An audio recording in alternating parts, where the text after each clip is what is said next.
Damos la bienvenida al doctor Tarquín Orellana. Él es un conocido jurista cuencano, fue vicepresidente del Tribunal Constitucional, allá por el año 2006. Quisiera, doctor Orellana, enfocar en este diálogo lo que está sucediendo en Ecuador. Se han dado advertencias, se han hecho previsiones sobre la dualidad presidente-candidato o candidato-presidente y quisiéramos analizar la situación actual a través de ese cristal. Bienvenido. Muy buenos días, muchas gracias. Creo que en realidad en el orden jurídico no hace falta mayor reflexión ni ninguna profundidad para darnos cuenta, lo que es doloroso, de que el Estado de Derecho en el Ecuador ciertamente está en soletas. La decisión de la señora ministra, delegada del presidente de la República, de iniciar un sumario administrativo en contra de la señora vicepresidenta, una acción de protección negada por parte de la Corte de Justicia en Pichincha respecto de ese intento de un sumario administrativo en su contra, es evidentemente una situación que ha ido construyéndose sobre un conjunto de violaciones constitucionales y legales.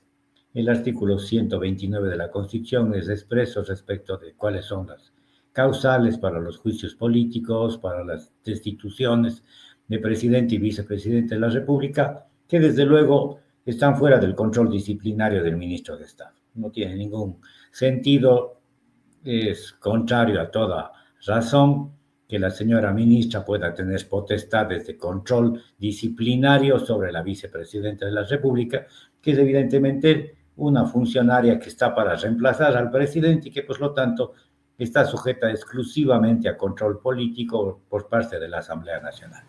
La decisión tomada no debería tener, no debería tener ningún efecto. La decisión que se ha tomado es evidentemente inconstitucional e ilegal, pero es una decisión de la fuerza del poder.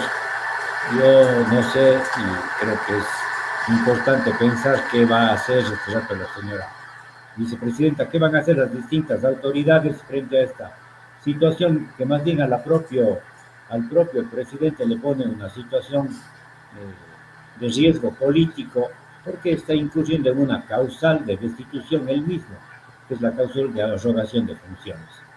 Doctor Orellana, aunque es claro incluso para un lego en materia constitucional como quien le habla, explíquenos por favor qué le lleva a usted a esa conclusión tan clara, directa, sin duda alguna de que se trata de violaciones constitucionales. Porque el ordenamiento jurídico constitucional y legal del Ecuador y del mundo entero en el orden constitucional establece un principio básico de jerarquía. No puede ser que una ministra le juzgue a quien es su jerárquicamente superior. El control al presidente y al vicepresidente de la República es un control político. Ese control político solo lo puede hacer la Asamblea Nacional, el Congreso, como se quiera llamar en las distintas organizaciones jurídicas, pero de ninguna manera un inferior puede juzgar a un superior. Eso no tiene ninguna razonabilidad en el orden lógico, institucional y desde luego en materia legal no hay ninguna duda. Lo que yo reflexionaba en torno a este tema más bien es el hecho de que el propio presidente se pone en riesgo, porque la señora ministra es una delegada del presidente y en el marco constitucional que nos rige es establecida como causal de destitución al presidente o vicepresidente de la República la arrogación de funciones.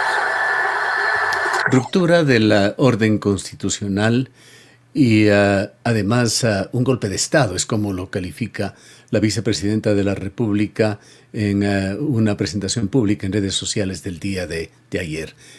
¿Podrá efectivamente demostrarse esto? Bueno, me parece que el tema de golpe de Estado es un exceso en la calificación, pero es evidente una violación constitucional grave, una violación constitucional que nos pone en evidencia de qué son capaces o qué grado de respeto tienen por la democracia y por el ordenamiento jurídico.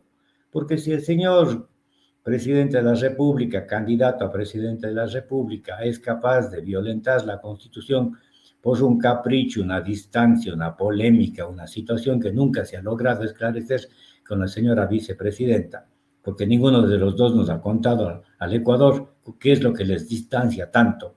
Si por una situación evidentemente de orden aparentemente particular y de carácter estrictamente político, el señor presidente es capaz de violentar la Constitución y los señores ministros son capaces de subordinarse a esa clase de conducta, y los jueces en el ordenamiento constitucional tienen temor también a tomar una decisión y una posición categórica en temas tan evidentes y tan obvios. Estamos frente a una circunstancia de una degradación absoluta del ordenamiento jurídico, a una situación de una falta de respeto y de una construcción casi de una caricatura constitucional en la que estamos viviendo, ¿no?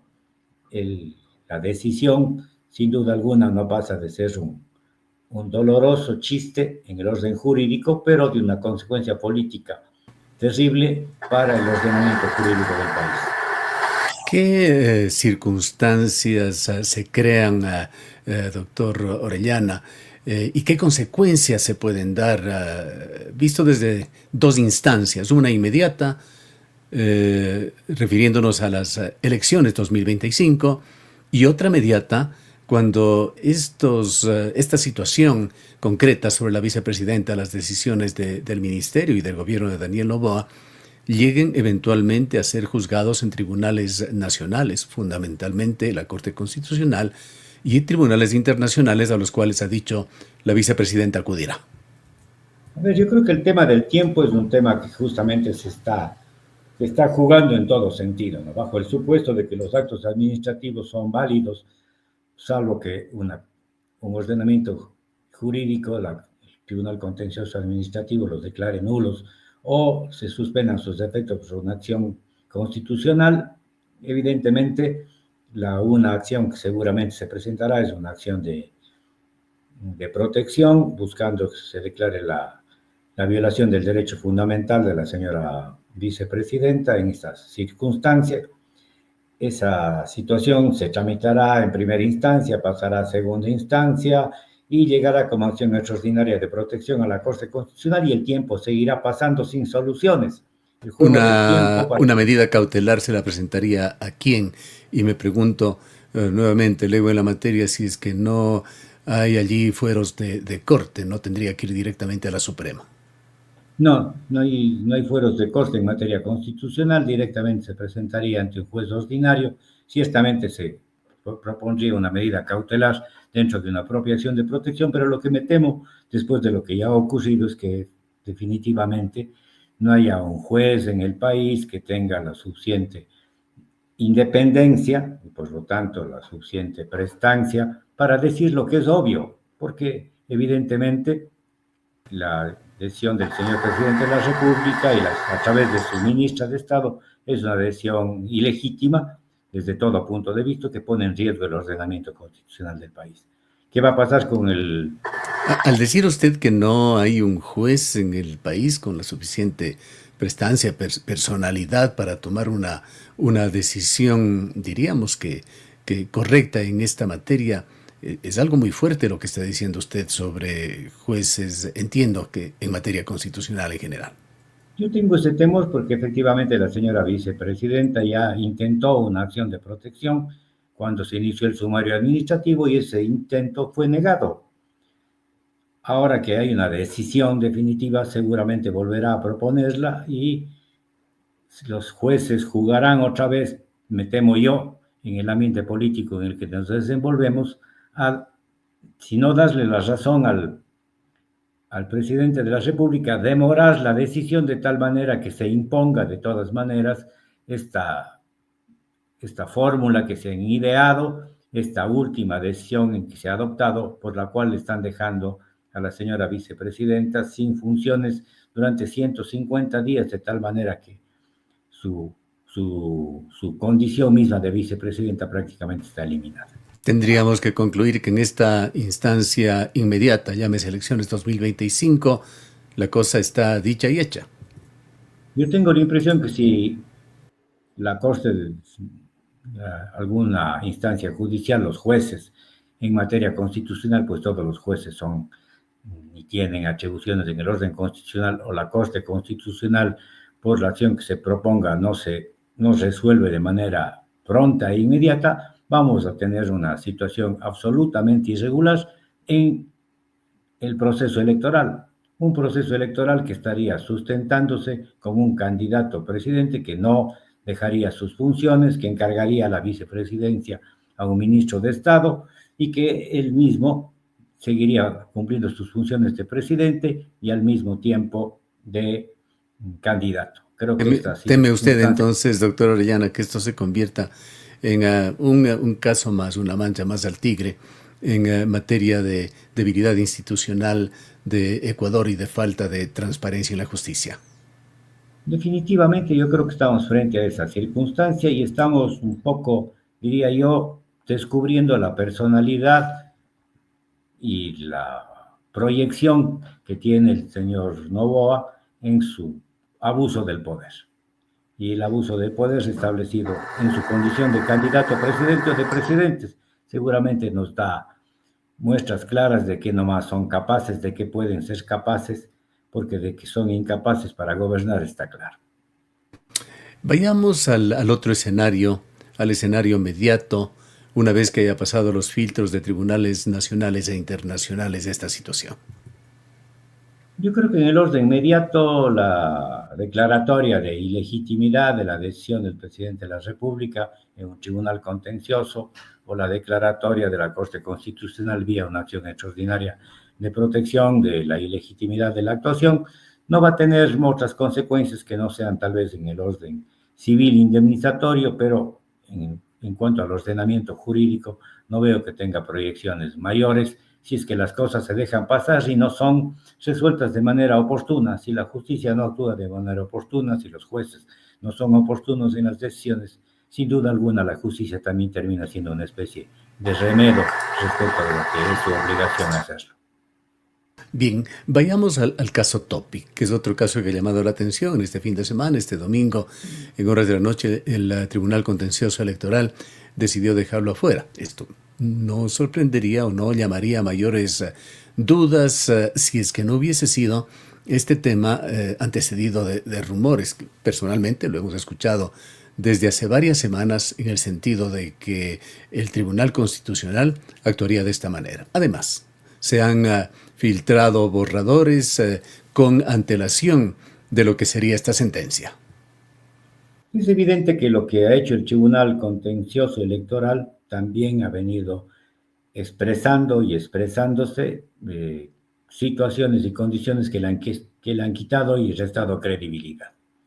Las decisiones se han adoptado respecto de la descalificación de algunas listas, el hecho de que algunos procesos de estos que han sido atribuidos a su potestad y competencia respecto de lo que son las conductas de violencia política, también tramitadas con algunos intereses, y el hecho de que ahora el señor Topic esté excluido del certamen electoral, ciertamente deja dudas respecto de su conducta. Pero también es cierto que en el caso del señor Topic no podríamos ponerlo en la misma dimensión problemática que supone la situación de doña Verónica Abad. En el caso de Verónica Abad no hay ninguna duda. En el caso del señor Topic hay más bien dudas de que el señor Topic no tenga que ver con sus empresas. Hay más bien parecería ser que la confrontación entre lo formal y lo real es de materia más importante de análisis y que supone la demostración de que tal vez las formalidades que el señor Topic ha tenido el buen cuidado de establecerlas y protegerlas para no ser supuestamente miembro de las empresas de las que ha sido parte fundamental y encubrir y crear un velo societario para proteger su situación personal, me parece que ese es un análisis que necesita más profundidad para poner en evidencia que efectivamente el señor Topic en lo real tiene contratos con el Estado que le impedirían ser candidato, aunque en lo formal no aparezca de ese modo. Creo que esos temas más bien no valdría la pena compararlos, pero sí es cierto también de que el contencioso electoral también actúa, también se mueve, también está sujeto a muchas presiones políticas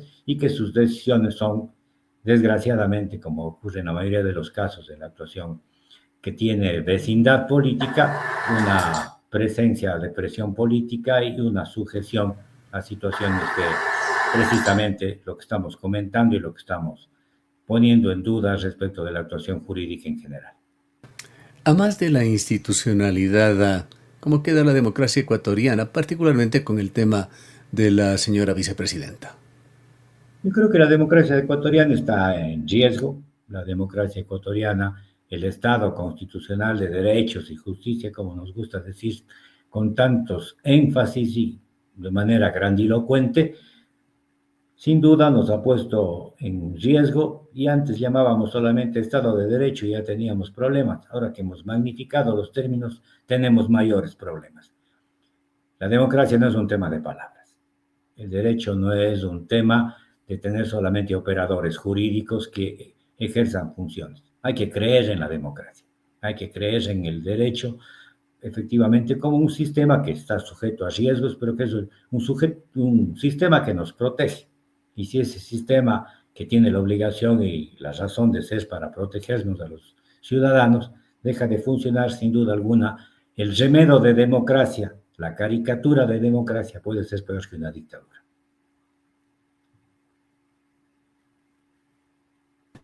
Y en este marco, doctor Orellana, en esta semana, Ecuador va a ser anfitrión. El señor Noboa va a ser anfitrión de más de una decena de mandatarios de Iberoamérica. Estará incluso el rey de España aquí, con la paradoja de que la canciller ecuatoriana ha señalado que en el marco de esta cumbre, entre otras cosas, se intentará coordinar mecanismos, operativizar mecanismos para presionar a la dictadura de Maduro.